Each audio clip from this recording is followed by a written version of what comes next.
Hello everyone. Today's video is about a study that I came across recently that I thought folks might be interested in hearing about. It's a study about a non-pharmaceutical, non-supplemental, basically lifestyle thing that folks can do to help improve their bone density. As per usual, nothing I'm saying in this video should be construed as medical advice. This is for informational purposes only. If you need medical advice, please talk to your healthcare provider to get that advice. And if at some point you wouldn't mind taking a moment to like, share, subscribe, and or post a quick comment on the video, I'd really appreciate it. So thanks in advance for taking a second to do that. My wife was telling me about this study that she heard about, and she saw it on social media, and we decided to take a look at it to see like what did the actual what does the actual information say? Because she said, yeah, I saw this thing on social media about women jumping to improve their bone density.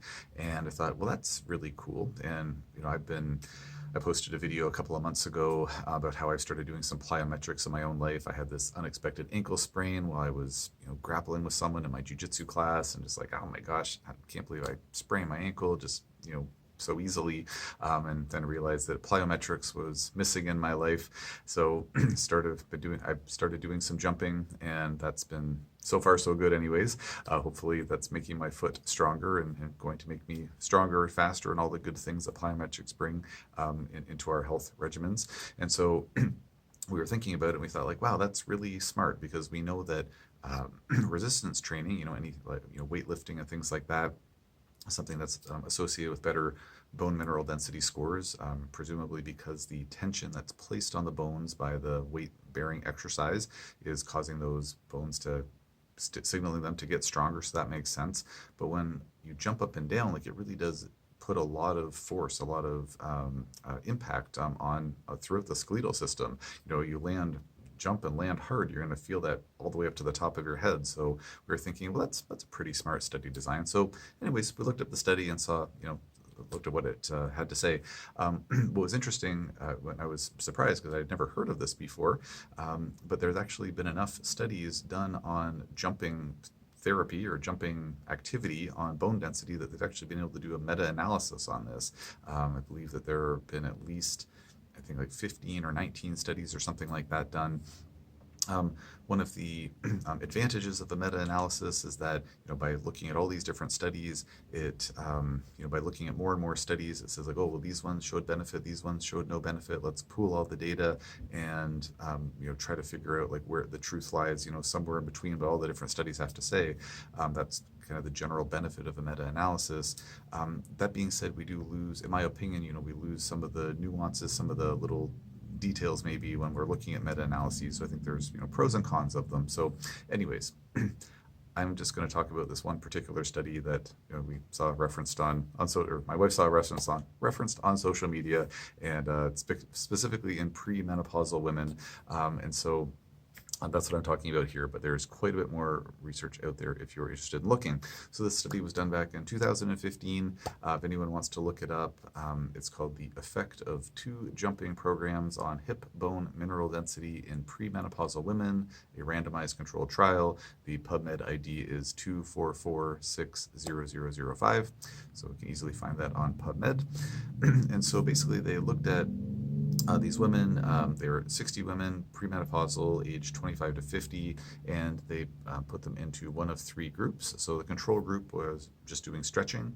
Nothing wrong with stretching, just that's probably not going to have any appreciable impact on bone density.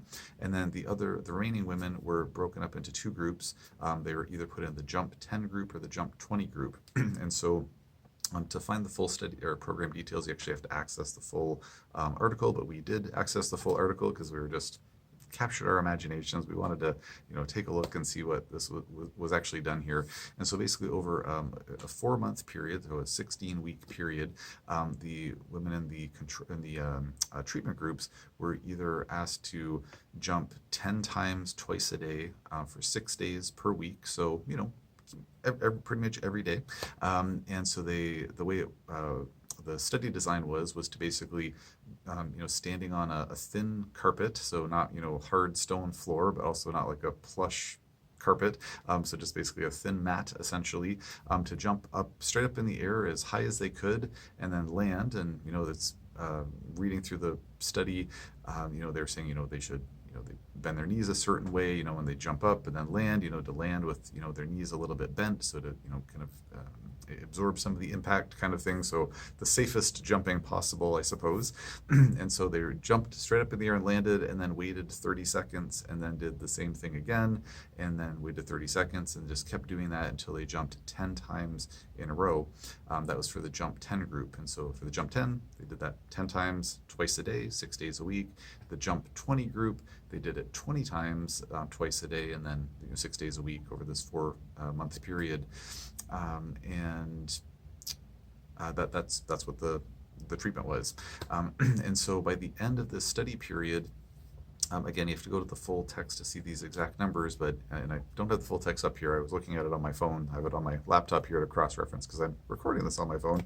But if memory serves, I believe that the women in the jump 10 group showed a 0.54% increase in their bone density, as evidenced by doing a DEXA scan.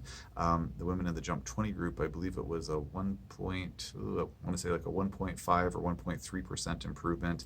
And then I believe the women that were in the stretching only group, like the control group, they actually lost 1% bone density, and all of those differences were statistically significant. So my wife and I were debriefing on this afterwards, and we're thinking like, well, it's great that they did this study. There's evidently quite a few studies done on jumping. It makes a heck of a lot of sense. Obviously, not every patient is going to be able to jump, and they might not have the physical capacity to jump. If they do have the physical capacity to jump, are their knees and their hips and ankles and everything in good enough condition to not, inflict injury upon themselves? Hopefully anyone can jump, but obviously some people can't, especially if, musculoskeletal issues have become a little bit too far gone. But so obviously this would be something one would have to be, cautious and careful with. But it made just a lot of sense to us that, and for context, my wife is a naturopathic doctor as well, so our doctor brains were working on this together. And so we were thinking like this makes a heck of a lot of sense to be, working with jumping therapy, and it fed right into my newfound passion for plyometrics. So it was a very interesting timing. We were also thinking that waiting for 30 seconds between jumps is a pretty long break. So it's probably a really good idea for someone who's not conditioned to do jumping more often, but if one was to jump more frequently, I'm assuming that we were both assuming that it would probably lead to a greater benefit overall. So just seems like another good reason to consider plyometrics. If that's something that is safe and feasible for a person, and it just makes a lot of sense. And then it also just speaks to the interesting way that we have our society set up in such a way where jumping is something that has to be studied as a therapy. As kids, we jump around all the time. We're always bouncing around, and then at a certain point we stop jumping around. But it's probably a good idea for us to be jumping around, maybe for all of our days, apparently, because it's good for our bone density. So hopefully, as I'm doing my plyometrics at home, I am improving my bone density as part of that.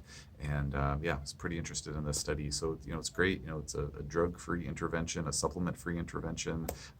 Free to jump, it doesn't cost anything, good exercise. And I can tell you that doing plyometrics at home, it really gets the heart rate up pretty fast. You don't need a lot of space to do it. I do use a step to jump up and off of, but one can do plyometrics without anything to jump up or down off of, just jumping up and down on the floor, 1 foot, 2 feet, etc. So anyways, again, not going to be the best fit for everyone. I'm certainly not advocating that anyone listen to this start doing this, because I don't know anyone's personal health history, but if that's something that seems to be, anyways, talk to your healthcare provider about it. I'm not giving any official advice, but thought that was a really interesting study. So if you have any questions about this or comments, please post in the comment section below. If you have found plyometrics to be a useful addition to your life, please let me know. I'd be curious to know about other folks' jumping histories, and I'll leave it there for now.